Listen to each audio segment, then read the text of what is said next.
उस दिन सिकंदर नहीं जीता। उसकी तलवार भारत की मिट्टी में घुटनों के बल रेंगती नजर आई और सामने खड़ा था एक योद्धा, राजा पोरस, जो कहता था, सर कटा लूंगा पर झुकूंगा नहीं। क्या आपने कभी सुना है जब एक हाथी पर सवार भारतीय राजा ने विश्व विजेता को भागने पर मजबूर कर दिया? नहीं सुना? तो अब सुनिए, जो अंबी का सबसे बड़ा शत्रु भी था। राजा अंबी को यह अवसर मिल गया पोरस को सिकंदर के चरणों में गिरते देखने का, इसलिए वह खुशी खुशी सिकंदर को 5000 कुशल सैनिक देकर साथ हो गया। अब सिकंदर की सेना पौरव राज्य की ओर बढ़ने लगी, लेकिन झेलम नदी को पार किए बिना वहां पहुंचना असंभव था।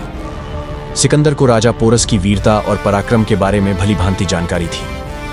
इतनी बड़ी सेना होते हुए भी सिकंदर के कदम पौरव की ओर बढ़ते हुए लड़खड़ा रहे थे, क्योंकि वह जानता था कि वहां उसे विजय नहीं, पराजय का स्वाद भी मिल सकता है।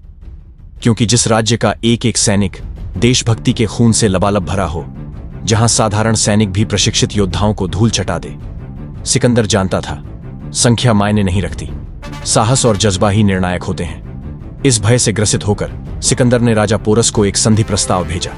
इसमें शर्त थी कि राजा पोरस उसकी अधीनता स्वीकार करे, वरना सिकंदर पौरव राज्य को तहस नहस कर देगा, औरतों और बच्चों तक को नहीं छोड़ेगा। लेकिन यह प्रस्ताव राजा पोरस के स्वाभिमान को चोट पहुंचाने वाला था, और वह चोट लगनी भी थी, क्योंकि वो मां भारती का सपूत था। राजा पोरस ने सीधा उत्तर दिया, अब अगली मुलाकात रणभूमि में होगी और भविष्य वहीं तय होगा। राजा परवश पर्वत के समान अटल और पर्वत जितना ही विशाल।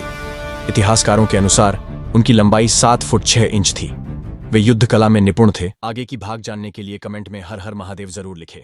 वीडियो को शेयर करना न भूलें।